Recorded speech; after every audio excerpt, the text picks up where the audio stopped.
Bonjour, aujourd'hui je vais vous présenter des romans pour les enfants. Le premier s'intitule Scaraboy. Scaraboy, c'est l'histoire d'un petit garçon qui s'appelle Darkus, qui vit seul avec son oncle. Sa maman est décédée et son père a disparu depuis quelques mois. Donc il vit avec son oncle. Et un jour, Darkus découvre dans la rue un joli scarabée, assez gros et très beau. Et ce scarabée a un comportement un petit peu bizarre, on dirait qu'il le suit. Alors Darkus est intrigué et puis il décide d'emmener le scarabée avec lui chez lui. Et puis il essaye de cohabiter avec ce scarabée et va commencer des aventures extraordinaires pour Darkus. Déjà, ce scarabée, on dirait qu'il veut lui faire comprendre quelque chose, mais il ne sait pas quoi. Et puis, de fil en aiguille, il va essayer de découvrir ce qui est arrivé à son papa.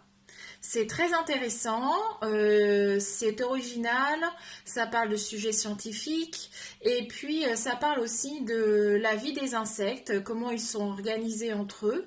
C'est vraiment très intéressant. Donc si vous voulez vivre des aventures avec Darkus, il faut lire Scaraboy. Alors, le deuxième livre que j'ai pour vous s'appelle Deux familles pour Lulu. Lulu, c'est ce jeune garçon qui arrive dans une famille d'accueil. En fait, Lulu, il a encore sa maman, mais elle n'est pas capable de s'occuper de lui. Donc, c'est pour ça qu'il va de famille d'accueil en famille d'accueil.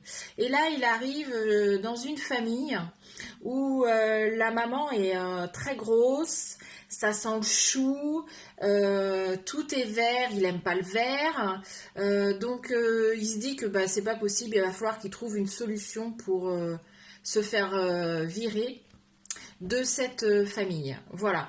Mais en fait, il va apprendre à les connaître. Et puis, tout compte fait, c'est peut-être pas des gens si méchants que ça.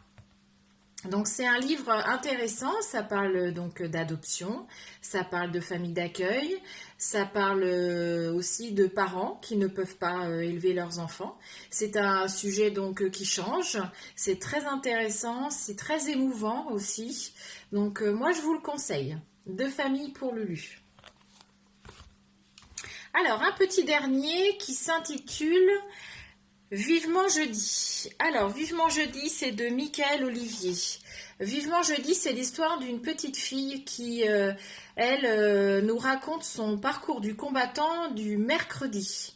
En fait, le mercredi, elle a le droit de dormir une demi-heure de plus que d'habitude, voilà, et à 8 heures, il faut se lever car à 9 heures, il y a solfège, suivi du piano, on a vite fait le temps de manger pour aller ensuite au cheval, et ensuite finir par la piscine. Donc voilà, c'est une grosse journée pour cette petite fille qui, elle, n'a qu'une envie, c'est rester chez elle, rester dans sa chambre, profiter de ses jouets. Donc c'est intéressant aussi, ça nous montre que ces enfants, des fois, ils aimeraient juste rester tranquilles ou même s'ennuyer. Des fois, c'est bien. Donc un petit livre sympathique, Vivement jeudi. Voilà, à bientôt!